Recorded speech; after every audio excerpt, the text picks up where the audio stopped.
रेखा, कोण आदि ये सब चीज़ का अध्ययन करते हैं, मतलब उनको जानते हैं। तो वैसे सममिति में ही हम क्या है यहाँ पर रेखा और आकृतियों को किस तरह अनुपात और संतुलन में हम उसको रख कर ये जानते हैं कि ये जो भी आकृति है या ये सममिति है या नहीं। उसको अच्छी तरह से हम परिभाषा से समझेंगे कि जब किसी आकृति को मोड़ा, घुमाया, पलटा या स्थानांतरित किया जाता है बिल्कुल वैसे ही दिखाई देती है जैसे पहले थी।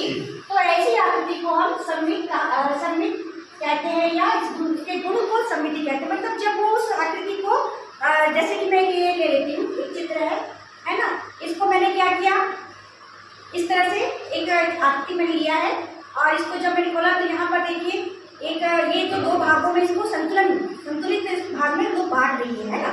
तो इस तरह से ये सममित हमको इस आकृति में सममित दिख रही है। तो उनके प्रकार हैं। सबसे पहला रेखीय सममिति। रेखीय सममिति यानी जब हम किसी आकृति को मोड़ते हैं तो बीच में एक अक्ष या रेखा उत्पन्न होती है, ऐसी आकृति को रेखीय आकृति। रेखीय आकृति के उदाहरण है पत्ती।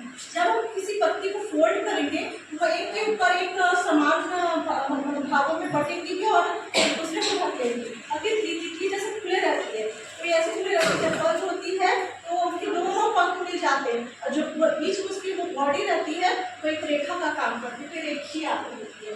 फिर घूर्ण सममिति। घूर्ण सममिति यानी ऐसी आकृति जो 0 अंश से 360 अंश तक की कोण बनाती हैं। तो इन आकृतियों में इनके उदाहरण है वृत्त, वर्ग और ये हमारा पवन चक्की जो घूमता है तो 360 अंश में, इसमें भी केंद्र में 360 अंश का कोण बनता है, इसमें भी पूरे 360 अंश के कोण बनते हैं। फिर है प्रतिबिंब आकृतियाँ।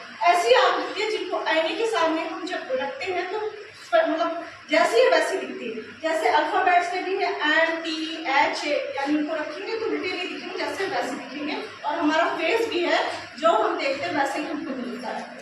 फिर है अनुपात। ऐसी आकृतियाँ जिनको हम जैसे घुमाते हैं तो वैसी जैसे टाइल्स हुई, ये चित्र है, जैसे कि हम पट्टी को खोलेंगे तो वो ऐसे ही हमको दिखेगा, बंद भी होता है तो ऐसा दिखता है। ठीक है, इसमें पेपर की कटिंग, रंगोली, टाइल्स ये सब। तो ये है सममिति आकृतियों के प्रकार, उनकी पहचान व उदाहरण।